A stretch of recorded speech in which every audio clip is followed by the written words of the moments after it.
Good evening, everybody. Welcome back to Spirits and Ghost Stories. I'm your host, Thomas Aarons. And I'm Carly Broden. Week 71.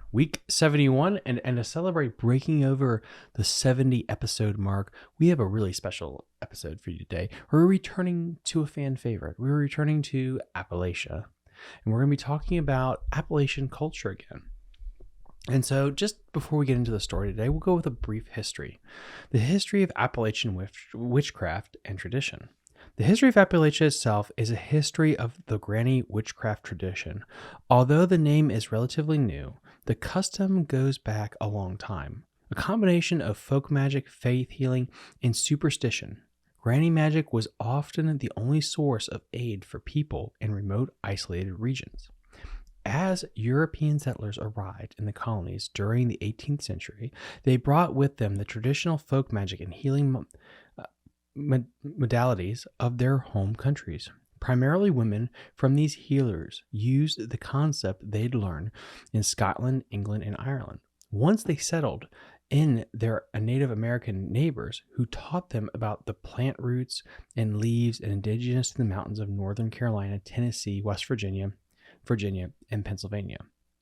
They also blended their practice with German immigrants who arrived in Pennsylvania and began immigrating south and west. Soon they began incorporating the knowledge brought to the mountains by people of African descent, escaping slavery in the south.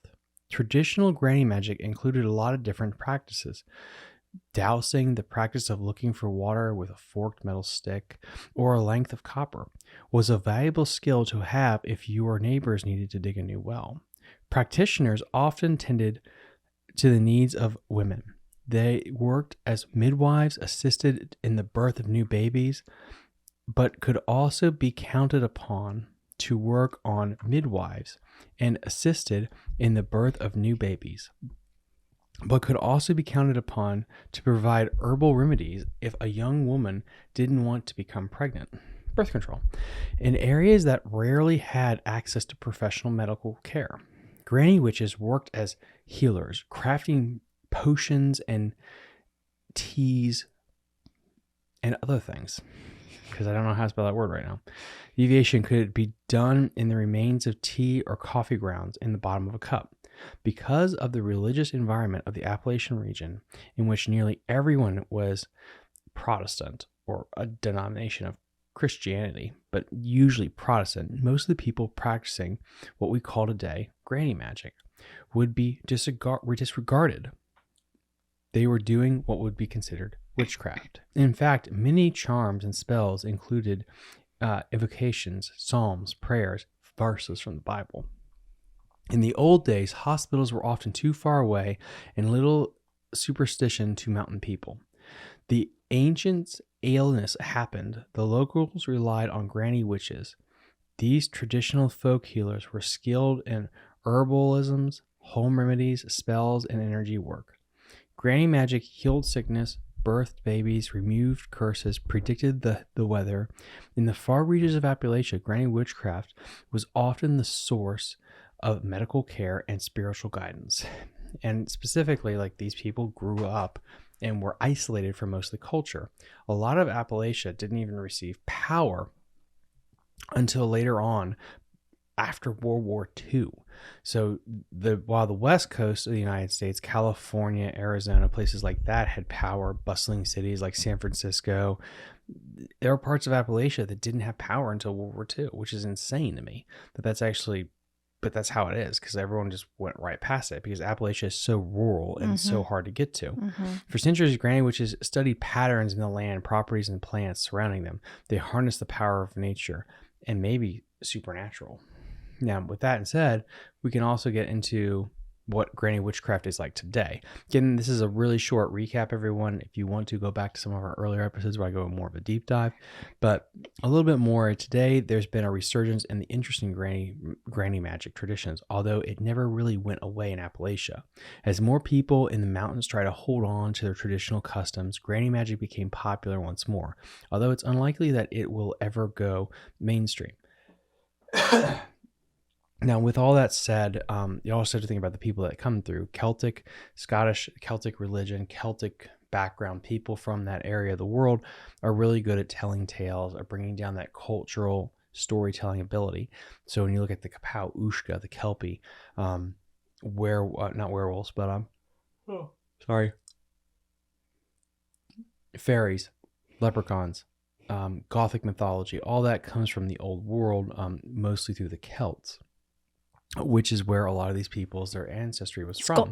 Scotland. And so with all that said, you bring that to Appalachia, you leave them isolated for 200 years, and all of a sudden you got this really rich culture and heritage that kind of blends this rebellious, we can do it ourselves, with the mysticism of being alone in the mountains. All the cryptids, where are they from? It's from Appalachia culture. And I just think that's absolutely fascinating. And to finish it off here, as more people in the mountains try to hold on to their traditional culture, granny magic is becoming popular once more, although it's unlikely that it will ever go mainstream. After all, the cultural context and awareness of Appalachia life is a key component of the practice.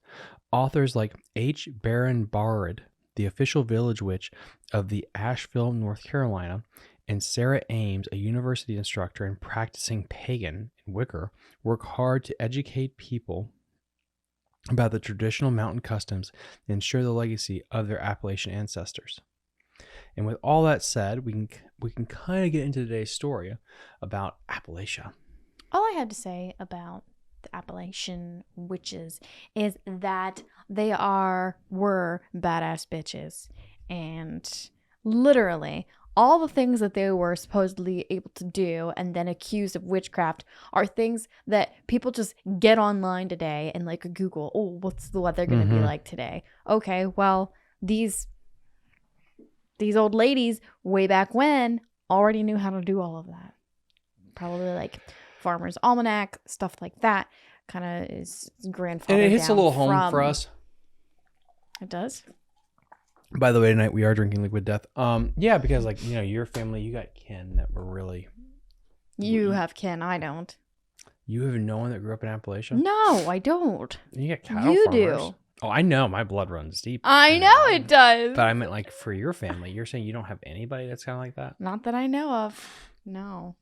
And that kind of leads us into today's thing. But the other thing too would just be like just the culture, and it's even its own language, which I think is like quite fascinating. Let me see if I can pull up this video.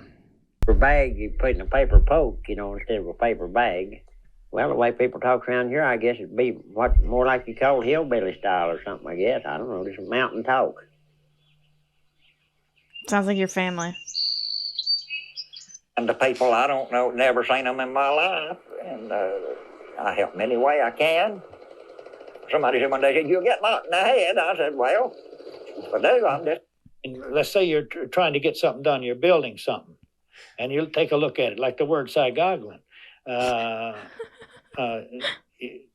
You're looking at it, and it's all out of line, and you just might come up with the word Saigoglin.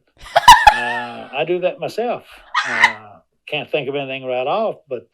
people being stout or gaint.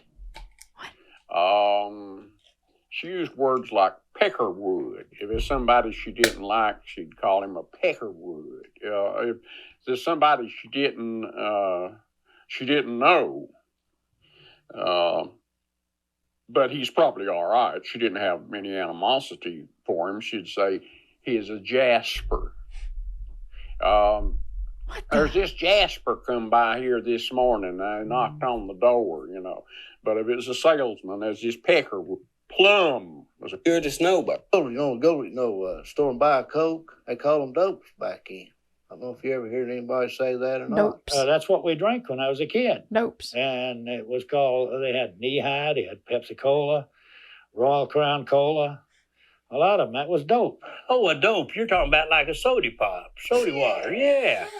Yeah, soda water, yeah, dope. that's all they ever called him around here as a kid. I mean, that's pretty boomer. She said, a boomer? What's a boomer? You know what a boomer is, don't you? You ever see one? What's a boomer? They make a lot of chatting noises. They're about the size of a wharf rat. A wharf rat? Yeah, wharf rat. Big old rat. A boomer is like a little squirrel. It's not a squirrel. It's a mix between a gray squirrel and a chipmunk. Except it's red. Can you eat them? Yeah. She said, that's a red squirrel. I said, well, to me, it's a boomer. To me, it's a boomer. Say there's no skull. I mean, that's old dad land won't grow nothing, you know. Call it skull. I don't know if you've heard that. I know you have. Call it a skull. Poor land. That's like a carburetor in my van, all gommed up with all that old dirty stuff. Gommed up? Gommed. Mean like it's all cluttered up. Gommed up. Yeah, that means it's in a mess. That's what I would say. They didn't know they talking such educated folks, did they? I know.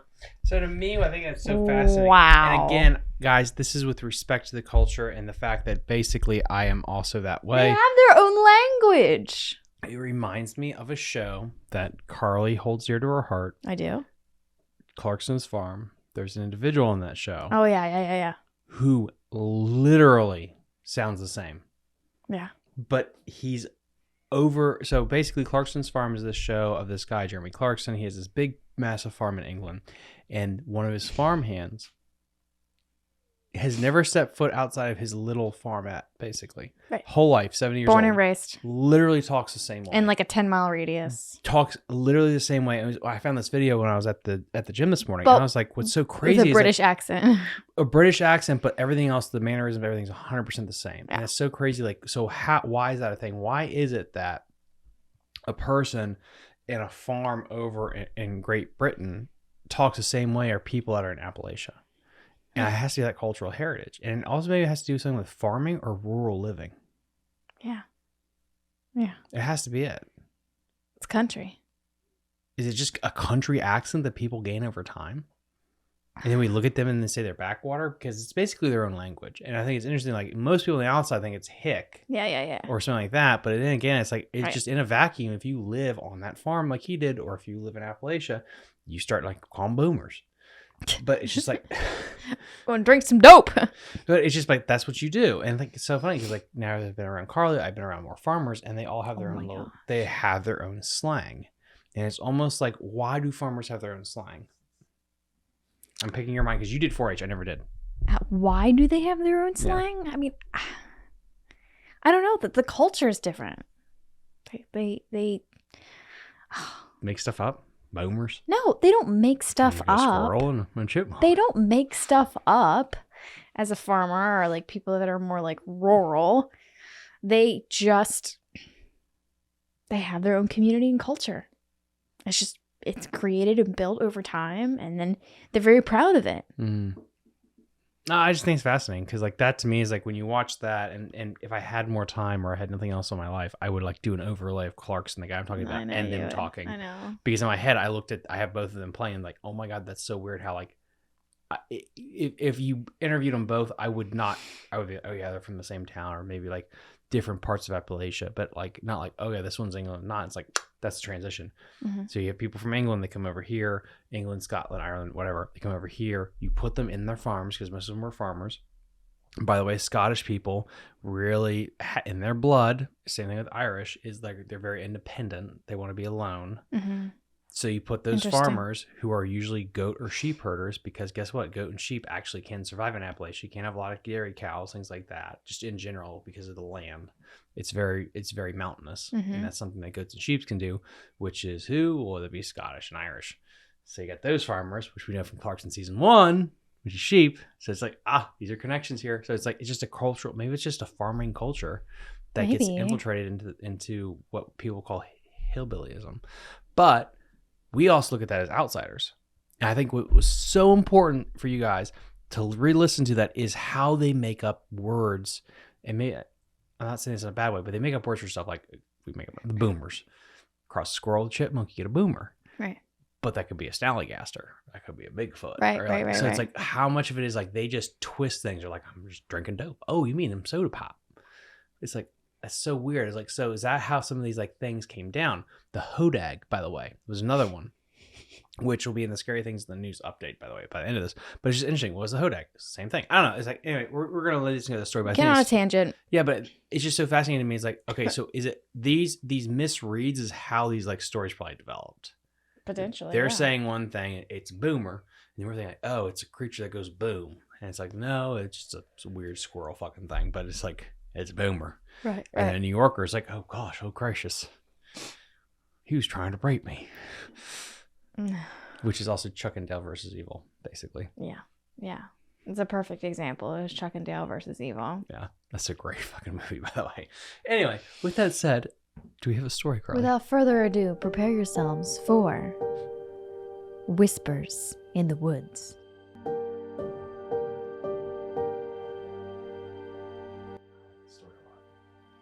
It was fall of 1937, and the Henderson family had just moved to a secluded cabin in the backwoods of Logan, West Virginia. The cabin was surrounded by dense forest and was miles away from the nearest town. The family, consisting of the husband, Seth Henderson, his wife, Kayla Henderson, and their 8-year-old son, Derek, and their 6-year-old daughter, Ada, were all excited to start their new life in the Appalachian Mountains. But there was something sinister lurking in the woods, something that the Hendersons were not aware of. It was an ancient witch who had been living in the woods for centuries, practicing dark magic and sacrificing innocent lives to the devil. She had been awakened by the presence of the new family, and she was not happy about it. The first sign of trouble came on the very first night. As the family was settling in, they heard strange noises coming from the woods. It sounded like something was moving through the bushes, and there was a faint smell of sulfur in the air. The family tried to ignore it and went to bed, but they couldn't shake the feeling that they were being watched. The next day, strange things started happening around the cabin. Objects would move on their own, doors would slam shut, and there were strange markings on the walls that the family couldn't explain. They tried to rationalize it, but deep down, they knew that something was wrong. One night, as Seth was chopping wood outside, he heard a blood-curdling scream coming from the woods. He rushed back into the cabin to find Kayla and the children huddled together, pale with fear. They had heard it too. As the days went by, things only got worse. The family began to see strange figures in the woods, and they could hear whispers coming from the trees. Derek started having nightmares, and Ada would wake up in the middle of the night screaming that she saw a monster outside her window. One night, as the family was gathered around the fireplace, they heard a knock at the door. When Seth opened it, there was no one there, but he could feel a cold breeze and hear faint whispers. He closed the door, went back to the family, but he could see that they were all terrified. That's when he saw her. The witch had appeared outside the cabin, and she was staring at them with glowing red eyes. She was tall and thin with long tangled hair and a ragged dress. She looked like a demon, and the family knew they were in serious trouble. The witch began to chant, and the cabin shook with the force of her magic. The family tried to run, but they couldn't escape. The witch was too powerful, and she had already cast her spell. As the family huddled together, praying for mercy, the witch approached them, cackling with glee. She reached out her bony hand and touched Derek's forehead, and he immediately went limp. The family screamed in terror, but it was too late. The witch had taken their son, and they knew that they would never see him again. The next morning, the family searched the woods for any sign of Derek, but there was nothing. They tried to leave the cabin and find help, but every time they tried to leave, they found themselves back where they started. The witch had put a spell on them, trapping them in their cabin forever. Days turned into weeks, and the family was consumed by despair. They couldn't leave, and they couldn't find their son, and they were haunted by the witch's laughter and whispers. They tried everything to break the spell, but nothing worked. One night, Kayla had a dream. She saw Derek, but he was being held captive by the witch in a cave deep in the woods. Kayla knew what she had to do. She had to find the cave and rescue her son. The next morning, Kayla told Seth about her dream, and they both knew that they had to try. They left Ada behind, promising to come back for her, and ventured into the woods, following their instincts. After hours of walking, they found the cave. It was dark and damp, and they could hear the sounds of dripping water echoing through the cavern. They could also hear Derek's voice, faint but unmistakable. They followed the sound and eventually they found the witch. She was performing a dark ritual, surrounded by candles and skulls. Derek was lying on a stone altar. His eyes were closed. The witch was preparing to sacrifice him. Kayla and Seth knew that they had to act fast. They charged at the witch, and a fierce battle ensued. The witch was powerful, but the parents were determined to save their son. In the end, they were able to overpower the witch and break the spell together. Derek woke up, dazed but unharmed. The family hugged each other, crying tears of joy and relief.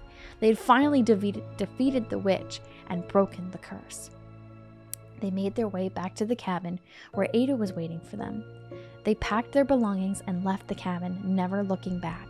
They knew that they would never forget the horrors they'd experienced in the woods, but they were grateful to be alive and be together. However, as they left the woods, they could hear the faint whispers of the witch, promising revenge. They knew that they could never fully escape her grasp, but they were determined to live their lives as long as they could.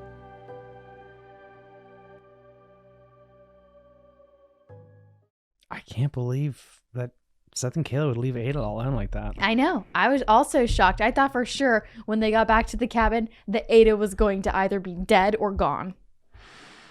Poor Derek. I know. Poor Derek had to take the fall for everything. He really does. I cannot believe Seth didn't have a gun or something like that to protect everyone better. But oh well. That's true. That's true. I mean, back then, a lot more people had guns too. That is true. Or he's just really bad at swinging an axe. You never know. I don't know that he ever swung the axe at her. Yeah, why wouldn't Seth do that? Why don't didn't Kayla understand. swing the axe at her? Well, Kayla was just there, doing mind magic with her dreams. Figuring out that was where weird. Derek was. Does that mean that she's a savant? What do they call it? A servant? I don't know what it's called. What are you talking about? I don't know. Well, yeah, I mean, huge shout out to Seth and Kayla for defeating the demons and stuff. That was crazy. Yeah. So, guys, I hope you enjoyed that story. A little more of a quick episode to get us back on track. We're all feeling better. We're not dying of any disease. Carly is feeling a lot better. We do have one little shout out that we actually got some fan email. Oh, so nice. And so I just want to say this, and then we'll be done with eating. So, Tom and Carly, I just wanted to let you know that I really enjoyed your recent podcast episode on the Hodag monster. Ooh. I grew up about 40 miles away from Rylander, which is where the Hodag is. Yeah. And our school competed against them in sports and academics. I never actually looked up or heard the legend of how the Hodag was created. I just knew it as an old logging camp beast myth. It was very interesting to hear the origins of the story and about the Hodag. As a side note, the Hodag was recently voted the best high school team mascot in America. That's awesome. And they actually, I'll bring this up, and which it might just be through the power of editing. Who sent us that message? Oh, that's a great point. Give him a proper shout out. SBRAUN.